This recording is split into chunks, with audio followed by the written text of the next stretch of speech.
Bonjour à tous, veuillez vous inscrire pour recevoir nos nouvelles quotidiennes.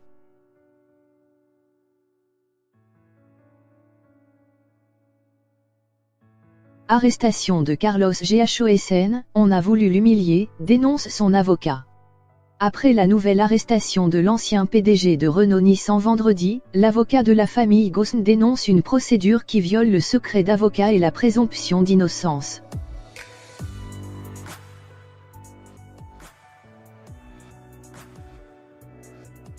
Alors que Carlos Ghosn devrait rester en garde à vue au Japon au moins jusqu'au 14 avril, son avocat a pris la parole sur notre antenne dimanche soir, pour dénoncer une nouvelle arrestation pas nécessaire et une procédure pas juste.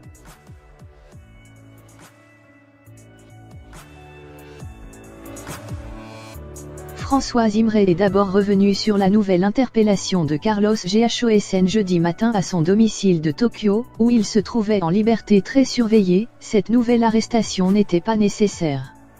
Carlos Ghosn avait offert toutes les garanties de représentation qu'on avait exigées de lui. Une caution considérable, des accès surveillés, des communications filtrées, des passeports confisqués, énonce-t-il avant de dénoncer les conditions de l'arrestation.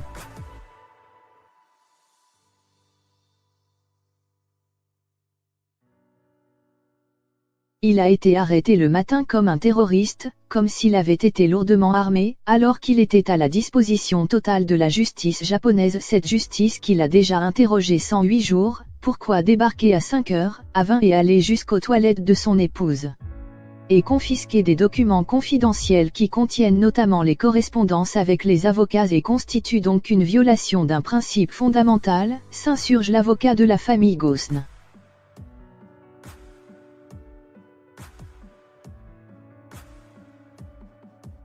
Une arrestation qui a une dimension vexatoire, on voulait l'humilier, on avait prévenu la presse, tout cela qui fait que le procès n'est pas équitable, que la procédure n'est pas juste, assure-t-il. Le représentant de l'ancien PDG de Renault-Nissan a rappelé que cette technique de justice est construite sur une idée de faire craquer les personnes qui sont entre ses mains pour les faire avouer. Une justice de l'otage centrée autour de l'aveu, déjà dénoncée par un rapport de l'ONU sur la détention arbitraire en 2018.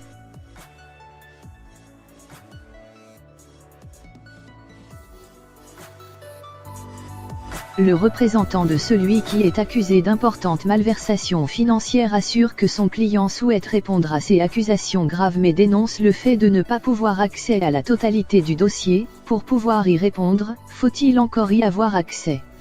À l'heure où nous sommes, il n'a pas accès au dossier en entier, y compris alors que des gens très hauts disent qu'il y a des éléments nouveaux.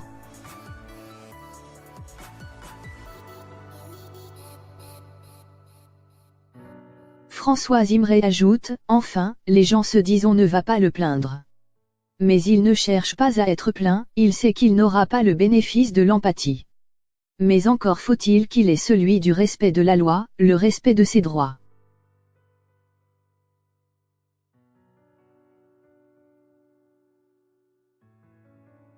L'avocat annonce par ailleurs qu'une conférence de presse organisée par des avocats et des militants des droits de l'homme aura lieu mercredi prochain, afin de réclamer la fin du système de l'otage. Durant cette dernière sera présentée une pétition de 1000 signatures de juristes et intellectuels japonais.